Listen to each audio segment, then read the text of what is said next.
The church in America is going to suffer so terribly. And we laugh now, but they will come after us. They will come after our children. They will close the net around us while we are playing soccer mom and soccer dad, while we are arguing over so many little things and mesmerized by so many trinkets. The net even now is closing around you and your children and your grandchildren, and it does not cause you to fear. You will be isolated from society, as has already happened. Anyone who tries to run for office who actually believes the Bible will be considered a lunatic until finally we are silenced. We will be called things that we're not and persecuted not for being followers of Christ, but for being radical fundamentalists who do not know the true way of Christ, which of course is love and tolerance. You'll go down as the greatest bigots and haters of mankind in history. They've already come after your children, and for most of you, they got them. They got them through the public schools and indoctrination, and the university and indoctrination, and then you wonder why your children come out not serving the Lord. It's because you fed them right into the devil's mouth.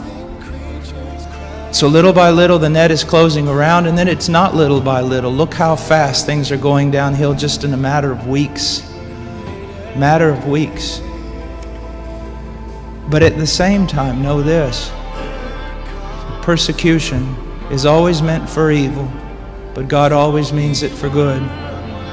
And is it not better to suffer in this life, to have an extra weight of glory in heaven? You must settle this in your mind. This is the one thing I want to say over and over. Do not believe. Down through history, you have a wrong idea of martyrdom and persecution. You think that these men were persecuted and martyred for their sincere faith in Jesus Christ. That was the real reason, but no one heard that publicly. They were martyred and they were persecuted as enemies of the state, as child molesters, as bigots, as narrow-minded, stupid people who had fallen for a ruse and can contribute nothing to society. Your suffering will not be noble. So your mind must be filled with the Word of God when all people persecute you and turn on you. And if the Spirit of God in common grace pulls back and you see even your children and your grandchildren tossing in the lot that you should die. This is no game. You want revival and awakening, but know this. For the most part, great awakenings have come only preceding great national catastrophes or the persecution of the church.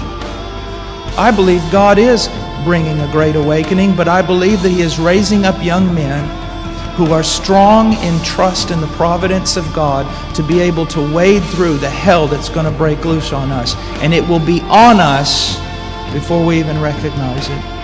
Unless in God's providence, He is not done. He is not done. And note, this is not silly talk. Apart from the great awakening, these things are going to come upon you. Be ready to lose your homes, your cars, and everything.